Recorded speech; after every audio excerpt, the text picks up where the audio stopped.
La sentencia SELECT es una sentencia muy potente, es una sentencia que con un par de líneas obtengo muchos datos, mucha información de una base de datos relacional. Puede ser tan simple como trabajar con un atributo de una tabla, como trabajar con múltiples atributos, con cálculos y trabajar adentro con 5 tablas reunidas, llamémosle según el álgebra.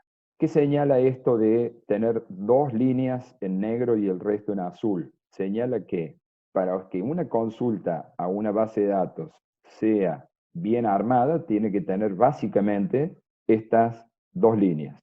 El verbo de select y el from, indicando de qué tablas quiero los datos. Por lo tanto, en el from estoy armando el entorno de datos de donde voy a extraer datos. Mi base de datos puede tener 500 tablas, por lo cual en el from yo tengo que decirle con cuáles tablas trabajo.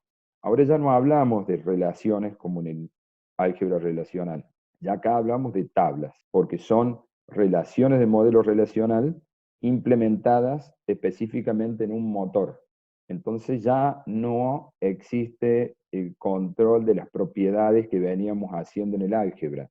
Esto ya no es un entorno y un marco teórico, sino es algo ya más práctico, y en lo práctico un select me puede, por ejemplo, devolver filas repetidas. Por lo cual acá ya hablamos de tablas y las propiedades quedan en el marco teórico. En el select se especifica la lista de columnas separadas por coma, y entre esas columnas nosotros podemos hacer operaciones. Esto de poner la lista de columnas y señalar un conjunto de tablas, les pido que por chat me digan a qué operación del álgebra relacional les hace acordar. Proyección. Muy bien, Nicolás, Santiago, otro Nicolás, Sofía, de lujo. Eso es, proyección. Entonces lo que estamos haciendo en el select es seleccionando el conjunto de columnas. Posteriormente podemos, y por eso están en azul, podemos incluir una o más de estas cláusulas. Ahora, lo que incorporemos de estas cláusulas tienen que ir en este orden. Si yo hago una consulta, le indico desde el from con qué tablas, le pongo condiciones de fila con el where y lo quiero ordenar, el order va después del where, aunque yo no haya utilizado group y having. Si yo llego a utilizar el verbo select y todas estas cláusulas tienen que estar en este orden. Cualquier orden que ustedes cambien les va a dar error en motor. ¿Qué hace where? Poner condiciones a las filas que van a salir en el resultado. ¿Qué operación de álgebra estoy aplicando ahí? Selección, me dice Evangelina, Ángeles, Gastón, Alén, Tomás. Fantástico, estamos haciendo selección. Entonces, lo que nosotros llamábamos selección va por el where, son las condiciones de filas. Yo puedo decirle seleccione apellido y nombre de la tabla de estudiantes cuando el legajo sea mayor que 70.000. Eso sería una condición de las filas. Van a aparecer los estudiantes con las columnas que menciono, pero condicionado con el where, no todas las filas de la tabla. El group, habíamos trabajado las funciones en álgebra, del sum, el count, el min, etc. Y le habíamos puesto, por ejemplo, yo podía decir que me obtuviera el promedio de una columna. Si yo le digo que me calcule el promedio de notas con un select, me va a traer un solo valor. O sea, va a tomar la columna entera de valores de notas y me va a sacar un promedio. Ese select a mí me va a devolver solo un elemento, un promedio. Ahora, en el álgebra yo se los había ejemplificado, yo le puedo decir que al promedio me lo calcule agrupado por legajo. El resultado ya en ese caso, cuando le digo con agrupamiento, me va a dar un promedio por cada legajo existente en esa tabla de estudiantes. Eso se hace con group by. El having no tiene nada que ver con el where. Pone condiciones, pero pone condiciones a los grupos. Esto significa que si yo quiero ver la fecha de nacimiento del estudiante que sea superior a 1995, eso es una condición de fila.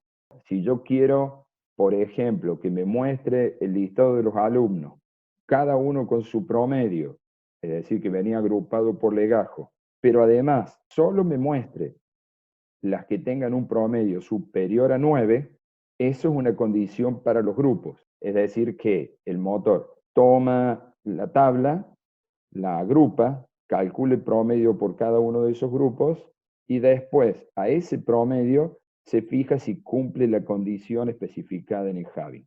El Javi es una condición de grupo. Normalmente, y no es error si no es así, pero normalmente y lo más común es que el Javi vaya acompañando a Group By. Poco sentido tiene el Javi sin el Group By, pero quiero distinguir. Una cosa es la condición en Word y otra cosa es la condición en Javi. Ahora les puede sonar como muy sencillo, pero normalmente cuando vamos a la ejercitación suele cometerse errores en eso. Es decir, que ponen, por ejemplo, que el promedio sea mayor que 9, lo ponen en el where. No va ahí. Una función sumaria, una función de grupo, como es el count, el min, el ABG, cualquiera de esos, siempre van en Javi. Lo vamos a reforzar muchas veces. Y lo último que tiene Select es una cláusula que se llama Order By. Es muy costosa para el motor, pero por ahí se usa y es obtener un ordenamiento de los datos seleccionados. Entonces acá no tenemos una similitud con lo que es álgebra, porque en álgebra no hablábamos de orden. Hablábamos de orden de las operaciones, pero no hablábamos de orden de los datos.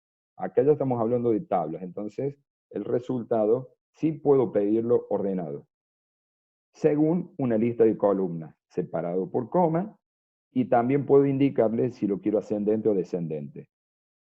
Es decir, que yo puedo pedirle que me seleccione todos los datos de los estudiantes inscritos en gestión de datos en el curso 3K1 ordenado por legajo. O le puedo decir que me lo ordene por apellido, coma, nombres. O le puedo decir que me lo ordene por legajo descendente. Esta es la visión de Select. Dentro de esto vamos a ir poniendo cosas, funciones, o vamos a poner dentro del where otro select. Eso va a ser de lo más complicadito que van a tener más sobre el fin de cuatrimestre. Yo puedo embeber un select dentro de otro y después dentro de ese otro select y llegar a un nivel de 30 select anidados. Altísima complejidad, muy costoso para el motor, pero quiero que sepan que existe y se puede hacer.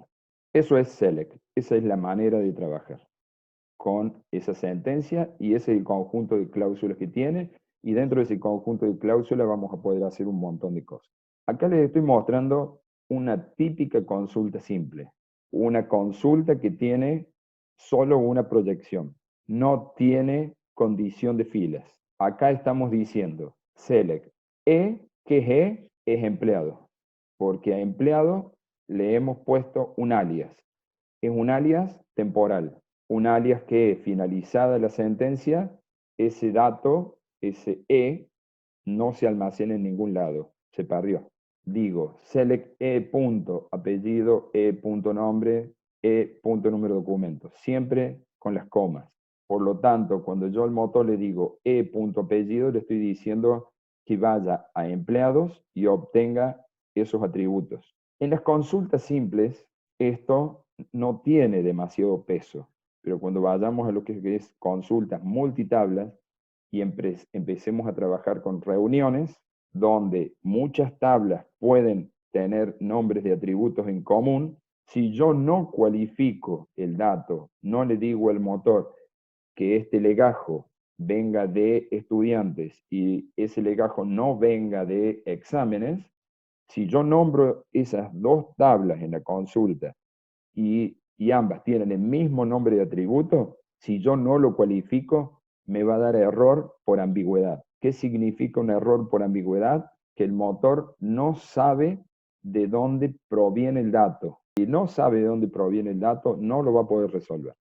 Evangelina dice, profe, ¿los nombres de las tablas tienen que ir en mayúscula, los atributos en minúscula? No, lo estoy utilizando así y en alguna otra diapositiva capaz que le puse el atributo todo en minúsculas. No, Solamente estoy resaltando algunas cosas. Sí hay empresas que trabajan el verbo y las cláusulas en mayúsculas. Hay algunas que, por ejemplo, ponen el nombre de la tabla con inicial en mayúscula y el resto minúsculas, y los atributos siempre minúsculas.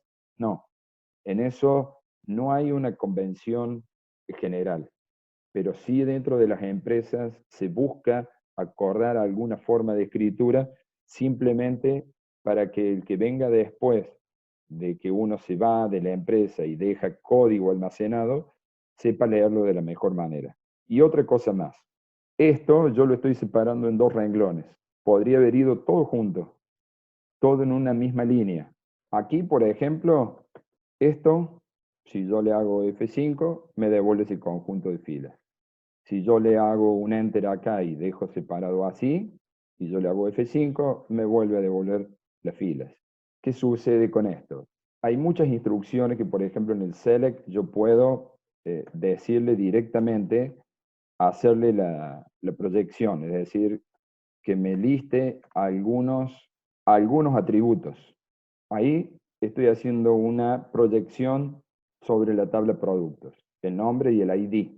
Si yo acá empiezo a poner muchos atributos, mi sentencia es como que empieza a crecer en largo. Si yo esto, además, le digo que el ID es mayor que 50.000, me selecciona un conjunto de filas. Ahora, vean que mi sentencia se va estirando. Entonces, normalmente, y nosotros en la cátedra lo vamos a usar así, vamos a ir poniendo cláusulas y verbos, cada uno en un renglón. Esto a mí me facilita la lectura y me lo ejecuta de igual manera. Incluso hay quienes, cuando por ejemplo quieren poner un AND, condición a continuación, le ponen por ejemplo que el ID menor que 50.400. Normalmente el AND se lo puede dejar ahí y poner la segunda condición acá. Y después de esto vendrá el group, vendrá el order, lo que ustedes quieran. Ahí, por ejemplo, yo le digo que me lo ordene por ID y le voy a sacar la segunda condición, así ven un poco más de filas. Si uno mira el ID, está ordenado de manera ascendente. Por defecto el ordenamiento es ascendente. Digamos, acá por ejemplo, recién que preguntaban específicamente por los nombres, yo mantuve solamente las cláusulas en mayúsculas, los nombres de los atributos y nombre de tabla está todo en minúsculas, no cualifiqué en ninguna, porque es una consulta simple, pero si yo digo, si yo lo cualifico, yo hago esto, acá no va a haber ningún tipo de ambigüedad para el motor. La ejecución es la misma. Entonces, en resumen, la cualificación en las consultas simples no tiene demasiado peso. Cuando trabajemos con múltiples tablas, la vamos a necesitar. ¿Y cómo hace para asignar un alias? Así de fácil. Bueno, Juan Pablo me decía, profe, y no es lo mismo que hacer select apellido, nombre, from empleados, ¿para qué hace lo del alias? Bueno, eso es lo que trataba de resolver. Les decía que cuando trabajemos con múltiples tablas, cuando tengamos 5 tablas en una consulta y vamos a tener que hacer reuniones y posiblemente los nombres de atributos, por ejemplo, ID, se repitan en múltiples tablas, si hay un ID que, por ejemplo, no esté cualificado, el motor no lo va a poder resolver. No está ordenado ya por la PK, si es que PK es ID, no, no necesariamente, no está ordenado. Yo en ese caso, si lo quiero ordenado, lo tengo que pedir. Profe, ¿se puede ordenar de forma descendente? Sí, yo le agrego la cláusula desc y de esa manera me lo va a ordenar. Fíjense ahí cómo cambió. Me lo pasa 50.536 y sigue hacia abajo. Ese es el descendente. Pero quiero decirle que por defecto es ascendente. No hace falta escribirle el ask para que me lo haga ascendente. Es por defecto. Si no le pones el order by y trae las filas con algún tipo de ordenamiento, no, Guadalupe, cero ordenamiento. Por eso específicamente que hay que escribírselo. Asimismo, yo les digo que este order para el motor es costoso. Cuando las tablas son grandes, es mucho trabajo. Por lo cual, esto del ordenamiento y esta cuestión de cómo se lo muestro al usuario, se hace desde la aplicación cuando ya tengo el dato en memoria. Eso es cualificar y eso es poner un alias. Simplemente es para identificar y evitar ambigüedad en lo que es el nombramiento de los atributos cuando yo hago la cualificación. En las consultas simples también puedo trabajar con columnas calculadas. Esto que en álgebra decíamos proyección generalizada. Yo, por ejemplo, puedo trabajar con a.descript y también trabajar con precio de venta menos precio de costo, y que eso para mí es una ganancia y lo muestro bajo un nombre de columna. Si yo no le pongo este alias de columna, el motor lo va a resolver a su manera. A ver si nos vamos a SQL Server. A ver si yo me hago una nueva consulta. Creo que en productos, acá había precios. Si yo puedo dentro de lo que es el select, incluir, por ejemplo, el ID, puedo incluir el precio sugerido y también puedo incluir el precio sugerido con un incremento. Si uno mira, este es el resultado. Esto es lo que le estoy pidiendo. El ID, el precio sugerido y el precio sugerido con un 10% de incremento. ¿Qué sucedió en la tabla? ¿Qué me pueden decir ustedes que sucedió en el precio sugerido? Esa es mi primera consulta. ¿Qué pasa en la tabla productos? ¿Se le puede poner nombre a esa columna? Sí, ese es el alias para la columna calculada. Ahora lo ponemos. Pero pregunta para que me chateen. ¿Es un 10% más caro? Sí, el precio sugerido. ¿Qué sucede en la tabla producto? ¿Se modifica? ¿No se modifica? Evangelina me dice si agregó una columna, si crea una columna. No, no se modifica la tabla. La tabla producto no se cambia ni el precio ni se agrega una columna. Solamente esta es una columna calculada. Terminada la sentencia, yo vuelvo a mirar mi tabla y la tabla, si la miran acá, no se altera. Esto es solamente una cuestión visual. Podemos considerar que es temporal, es solamente dentro del entorno de la consulta. Yo fuera de esa consulta quiero consultar sobre esa columna y ya no existe. Lo que sí, si yo miro el resultado, precio sugerido por 1.10, sale sin nombre de columna. Si yo quiero que eso salga como precio nuevo, como nuevo precio, yo lo tengo que hacer así. La cláusula que se le antepone es as. Fíjense cómo cambió el nombre en la columna del resultado. ¿Podría guardarle como una nueva columna?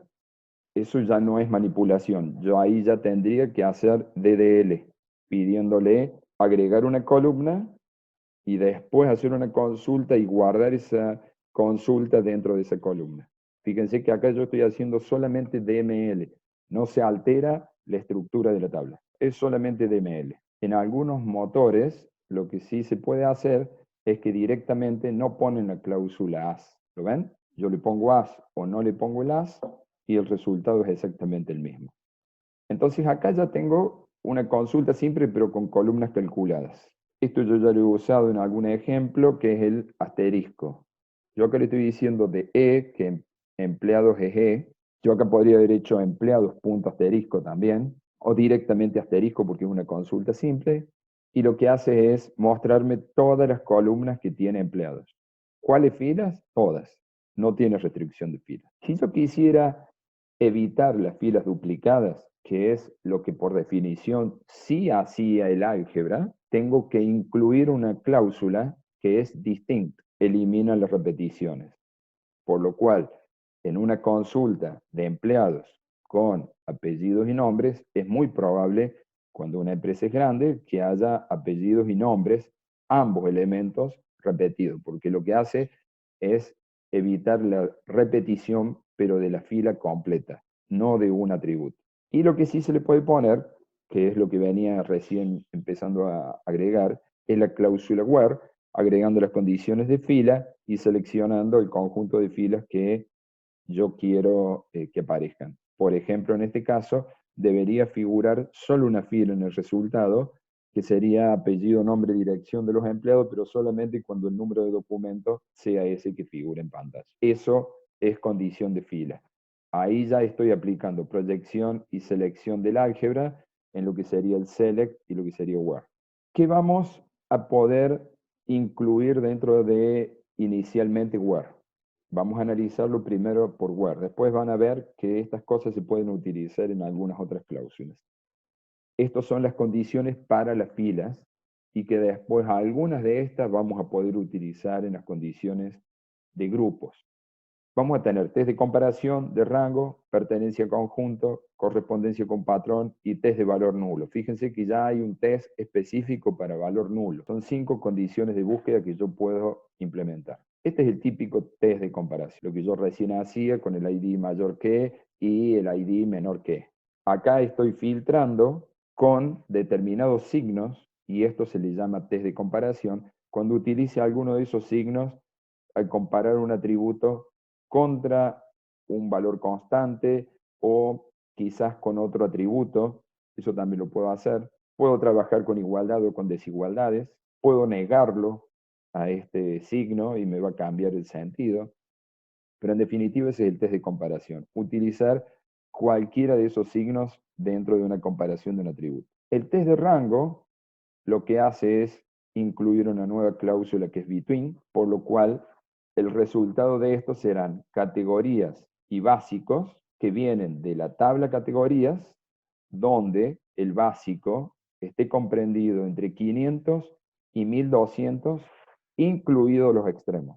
O sea que todos los que tengan entre 500 incluido y 1200 incluidos en el básico. Obviamente que yo esto lo puedo negar. O sea, yo si quiero negarlo le pongo un not adelante a between.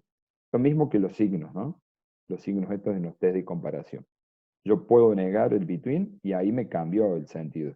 Que no esté dentro de 500 y 1200. O sea, que esté antes de 500 o por encima de 1200. Si no existiera between, yo lo podría trabajar con estos signos, ¿no? Tendría que preguntar, lo único que hay que volver a nombrar es el atributo, igual que en álgebra. Por eso me sirve mucho el álgebra.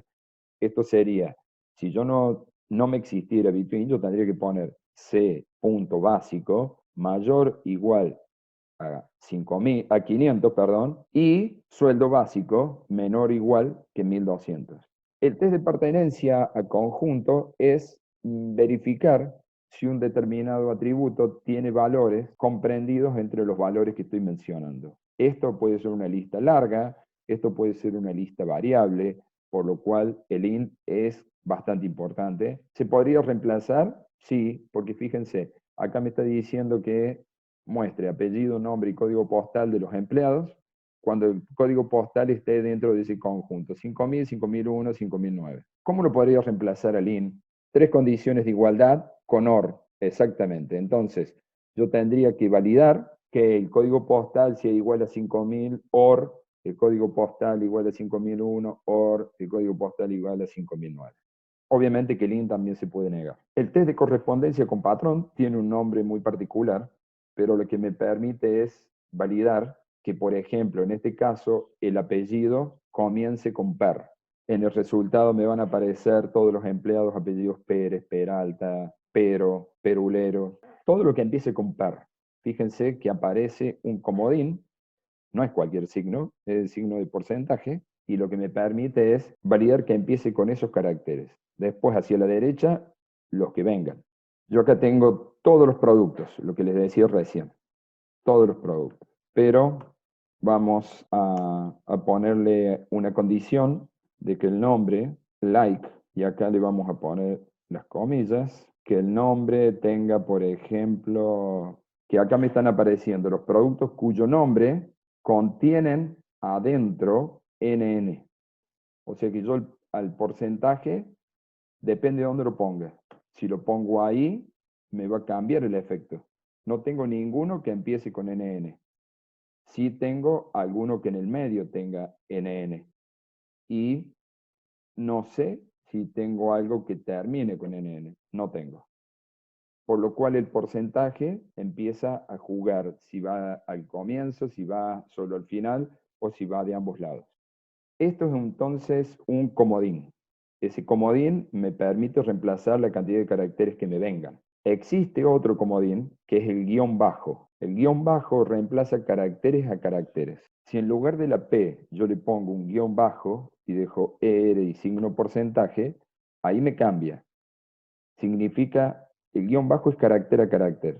Significa que no importa el primer carácter, que el segundo sea E, que el tercero sea R y después que venga lo que quiere. Eso es el otro comodín que tiene SQL para las correspondencias con patrón que son con like. Obviamente que también hay funciones para tomar los caracteres de la izquierda, etcétera, pero estas son funciones estándares. Aquí lo que sí les decía recién, yo puedo negar el in y puedo negar el like. Es decir, que yo le puedo decir que me obtenga los apellidos que no comiencen con per o que el código postal no esté dentro de ese conjunto de valores definidos. Yo lo tengo que definir a ese conjunto de valores. El último que teníamos, el test de valor nulo, lo que les decía en el álgebra. El null tiene un tratamiento especial. Siempre el null se lo trata, no puedo preguntar si sección es igual a null. Lo que se pregunta es si sección es null. Y también, obviamente, que se puede negar. Por lo tanto, yo acá empiezo a ver esto de que si contiene o no contiene información. Que me dé, por ejemplo, los estudiantes siempre y cuando yo conozca el mail. Entonces acá ya empiezo a utilizar esta función null. Tampoco puedo hacer de otra manera. Es decir, que yo no podría por un test de comparación igual a sección igual a vacío. No. En la tabla de la base de datos va a tener null. Si el atributo está definido de manera tal que acepte nulos. Bueno, como recién veíamos, puedo utilizar condiciones compuestas, puedo trabajar con el AND, con el OR, con el NOT, y el ordenamiento que recién ejemplificábamos, esto sería obtener de los empleados apellido, nombre, número de documento, teléfono, cuando contenga en algún lugar el nombre, estos tres caracteres, y en ese orden JUA, ordenado por apellido y por nombres. Normalmente se ordena por atributos que están en el select. Poco sentido tendría ordenar por un atributo que no está. Y en el order, como les decía hace un rato, en este caso va a salir en orden ascendente. ¿Qué significaría cuando tengo caracteres que empieza de la A hasta la Z, lógicamente, pero además, si yo tengo, por decir, 3, 4 Martínez, creo que es este curso que tiene 3 o 4 Martínez, van a aparecer todos los Martínez juntos y recién ahí va a ordenar por el nombre. Ahí sí se va a fijar cuál es el menor nombre y así va a ordenar esos 4 Martínez según el nombre. Van a estar todos juntos, pero ordenados en segunda instancia por el nombre. Puedo agregar la cantidad de columnas que quiera, por defecto es ascendente, podría haberle puesto desk, pero si le quiero poner desk, se lo puedo poner por atributo. No tengo manera de decirle que me ordene todo descendentemente. Tengo que decirle apellido desk, coma, nombres desk. Atributo a atributo. Si tengo 5 atributos y quiero que siempre sea descendente, tengo que ponerle el desk a cada uno de los atributos. Y esto es algo como para que analicemos cómo se ejecuta una consulta simple dentro del motor de base de datos. Distinto de lo que uno podría pensar, lo primero que uno pensaría es que ejecuta select primero. No, lo primero que ejecuta es el from, porque necesita saber de dónde provienen los datos. Primero se hace de su entorno de datos ejecutando el from. Si hay un where, lo aplica, si hay. Recién ahí arma la lista de selección según el select. Y una vez que armo la lista de selección, si hay un select distinct, o sea, si yo incluí distinct para que me elimine las filas duplicadas, recién ahí las elimina. Pero recuerden que tampoco es obligatorio. Y como tampoco es obligatorio el order by, dice si hay un order by, recién ahí ordena. Uno cuando lee las instrucciones siempre cree que empieza por la primera. Y nadie preguntó, pero normalmente en lo presencial suele darse, de decir por qué yo puedo en el select poner e.nombre si todavía no tengo, no lo he nombrado. O sea, ¿qué es No, en realidad si yo puse select punto nombre y en el from puse empleados como lo primero que ejecuta es el from, ahí ya tiene el alias de ese objeto empleados. Y después, cuando ejecute el select en tercera instancia, ahí ya lo tiene definido. Por eso no daría error. Esto es consulta simple.